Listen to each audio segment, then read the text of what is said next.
दोस्तों आखिर क्यों बांग्लादेश हिंसा की आग में झुलस रहा है? सबसे इम्पोर्टेंट बात तो ये है कि वहाँ की प्राइम मिनिस्टर शेख हसीना ने स्कूल, कॉलेज और इंटरनेट को बंद कर देने का आदेश दे दिया। आखिर क्यों कर रहे बांग्लादेश की सरकार ऐसे, जो सभी छात्र हिंसा पर उतर आए हैं? आइए इसके बारे में विस्तार से समझते हैं। दरअसल दोस्तों, बांग्लादेश इस समय आरक्षण की आग में जल रहा है। आरक्षण की मांग को लेकर छात्रों ने विरोध प्रदर्शन करते समय राजधानी ढाका और कई जगहों पर हिंसा की आग भड़क गई है। कई सौ लोगों की मौतें और कई हजार लोग घायल हो चुके हैं। क्यों हो रहा है बांग्लादेश में इतना डेंजरस प्रदर्शन? इसके लिए दोस्तों थोड़ा पीछे चलना होगा, जो बांग्लादेश की हिस्ट्री की जानकारी भी देते हैं। बांग्लादेश 1971 में आजाद हुआ था, जो उसी वक्त 80% कोटा सिस्टम लागू कर दिया गया था, जो उनमें से स्वतंत्रता सेनानियों के बच्चों के लिए 30% आरक्षण, पिछले जिलों के लिए 40% और महिलाओं के लिए 10% आरक्षण मिला, तो वहीं 20% वहां के सामान्य छात्रों के लिए रखा गया था। लेकिन उसके बाद दोस्तों 1976 और 1985 में विरोध प्रदर्शन के बाद पिछले जिलों का आरक्षण कम कर दिया गया था और फिर सामान्य छात्रों का कोटा 45% हो गया। अब इसी वजह से स्वतंत्रता सेनानियों के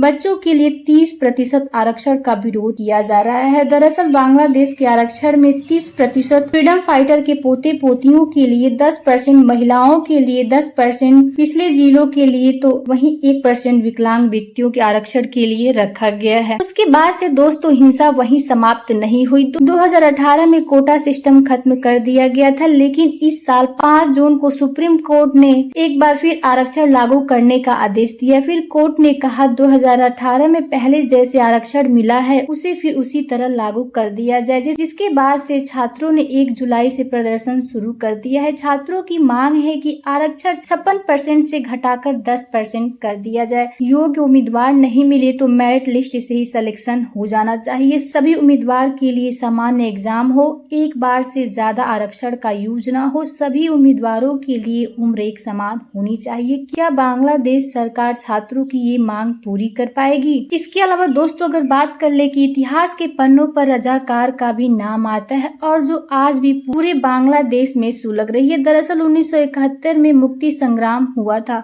जो रजाकार एक अरबी शब्द है, ये एक अपमानजनक शब्द है जिसका मतलब गद्दार और देशद्रोही होता है। बांग्लादेश में हो रहे हिंसा प्रदर्शन की वजह से प्राइम मिनिस्टर शेख हसीना ने 14 जुलाई को एक इंटरव्यू में ऐलान कर दिया कि पूरे देश में चल रहे हिंसक प्रदर्शन हो उसे उठा लो। जो उनके बातों की वजह से बांग्लादेश में आग धधक रही है। उसके बाद से ही प्रदर्शनकारी छात्रों ने रजाकार के नारे लगाना शुरू कर दी, जिस वजह से बांग्लादेश में station, internet, mobile phone, college, विश्वविद्यालय सभी बंद हो चुकी हैं और बांग्लादेश में हिंसा ज्यादा ना बढ़े, इस वजह से पूरे बांग्लादेश में कर्फ्यू लगा दी गई है। लेकिन बांग्लादेश में हिंसा खत्म होने का नाम ही नहीं ले रही। अगर बांग्लादेश की सरकार हिंसा को रोकना चाहती है तो उनको छात्रों की बात को मानना पड़ेगा, तभी ये हिंसा प्रदर्शन खत्म हो पाएगा। दोस्तों आगे ऐसे ही मिलते हैं नेक्स्ट अपडेट के साथ, तब तक के लिए थैंक यू।